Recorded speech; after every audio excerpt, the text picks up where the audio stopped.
Semua orang tahu sambal pedas bisa bikin kita nangis. Tapi gimana kalau sambal itu katanya pakai tambahan bumbu rahasia dari dunia lain biar pedasnya makin menusuk? Apa kamu masih berani mencoba? Selamat datang di warung sambal setan Bu Mut.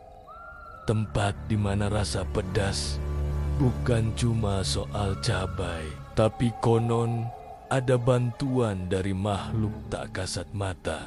Kisah kuliner seram ini berawal dari sebuah warung sederhana di daerah Pejompongan, Jakarta. Namanya Sambal Setan Bu Mut.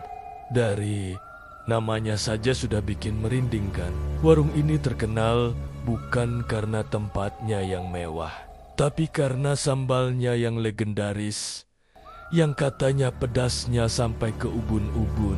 Kalau kamu cek review online, ratingnya campur aduk. Banyak yang memuji kelezatan dan tingkat kepedasan yang nendang, tapi banyak juga yang mengeluhkan hal-hal lain. Nah, disinilah cerita jadi makin menarik. Muncul rumor bisik-bisik dari mulut ke mulut kalau di balik sambal super pedas itu ada campur tangan gaib.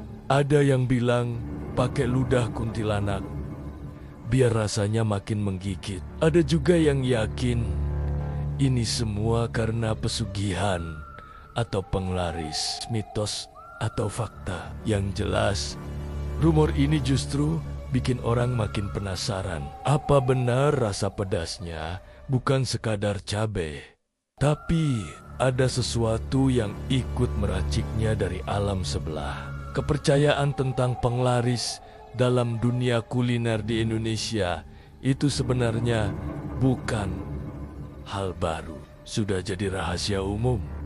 Banyak tempat makan yang diisukan menggunakan bantuan makhluk halus biar usahanya laris manis. Ada yang katanya meludahi makanan. Ada yang menaruh jimat di sudut warung sampai memelihara tuyul untuk menarik pelanggan. Cerita-cerita ini sudah jadi bagian dari folklore urban kita. Konon ciri-cirinya bisa macam-macam. Misalnya, makanan terasa super enak saat dimakan di tempat, tapi rasanya langsung berubah hambar kalau dibawa pulang. Atau ada ruangan tertentu di warung yang sengaja ditutup dan gak boleh dimasuki siapapun. Testimoni dari orang-orang yang mengaku punya mata batin juga seringkali memperkuat rumor ini. Mereka bilang melihat sosak-sosak aneh di dapur atau di sekitar tempat makan.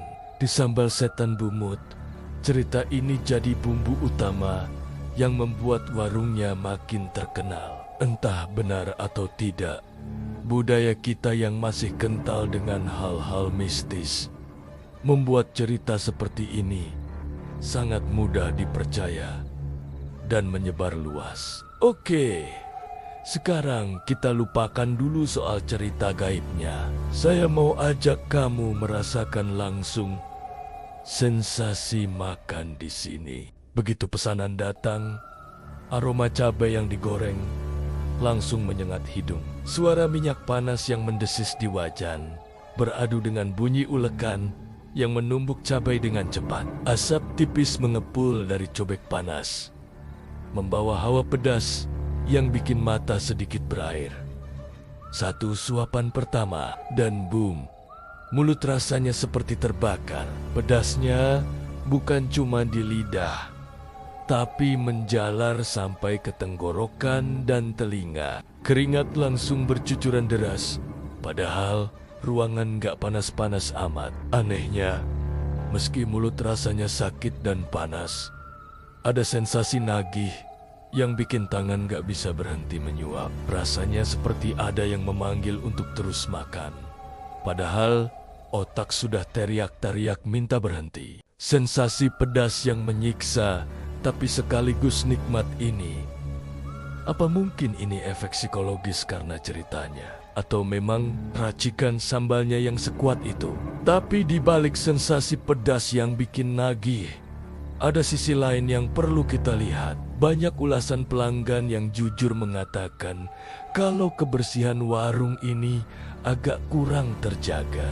Ada yang cerita pernah menemukan ulat di lalapan, melihat tumpukan sampah di dekat dapur, atau kondisi warung yang secara umum terlihat kurang terawat. Anehnya, meski ada keluhan seperti itu, pelanggan tetap saja ramai berdatangan. Mereka rela antre demi sepiring nasi hangat dan sambal setan yang membakar lidah. Di sini muncul pertanyaan menarik.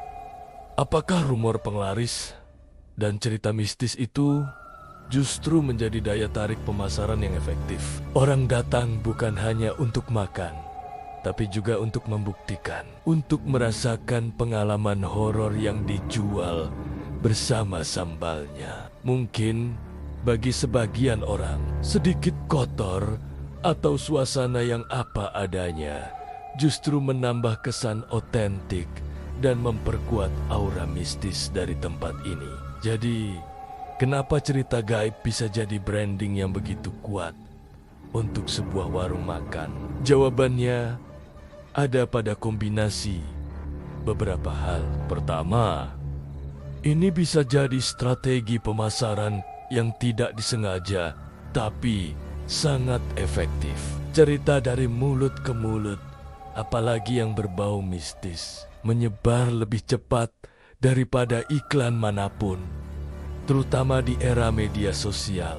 Kedua, kultur masyarakat kita yang memang suka dan percaya dengan hal-hal gaib. Cerita kuntilanak atau penglaris bukan hal asing, jadi lebih mudah diterima dan dipercaya. Ketiga, efek viral. Satu orang posting tentang sambal liur kuntilanak, ribuan orang akan ikut penasaran dan membahasnya. Akhirnya, cerita hantu itu sendiri menjadi nilai jual. Orang tidak lagi hanya membeli sambal. Mereka membeli sebuah cerita, sebuah pengalaman, dan sebuah uji nyali. Bumut sendiri tidak pernah mengonfirmasi rumor ini, yang justru membuat misterinya semakin dalam dan menarik. Kesimpulannya, fenomena sambal setan Bumut adalah perpaduan sempurna antara rasa pedas yang ekstrem dengan bumbu cerita mistis yang bikin orang penasaran setengah mati. Apakah benar ada kuntilanak yang membantu meracik sambalnya? Atau ini hanya trik marketing jenius yang memanfaatkan budaya lokal? Kita mungkin tidak akan pernah tahu jawabannya, tapi ada satu hal yang pasti. Di balik kelezatan dan popularitasnya, kita tetap harus waspada. Waspada terhadap kebersihan makanan yang kita konsumsi dan juga kesehatan lambung kita yang mungkin tidak sekuat nyali kita. Jadi, kalau setelah ini kamu tertarik mencoba, silakan saja. Tapi ingat, kalau malamnya kamu tiba-tiba mimpi didatangi Bumut, pertanyaannya adalah, apakah yang dia tawarkan itu sambal atau sesuatu yang lain sedang memanggilmu? Nah, buat kamu yang sudah pernah makan sambal setan ini, coba share cerita paling horor kamu di kolom komentar. Gimana rasa pedasnya menurutmu? Dan apakah kamu merasakan ada sensasi aneh setelah makan di sana? Jangan lupa klik subscribe dan nyalakan lonceng notifikasinya malam ini. Kalau kamu berani.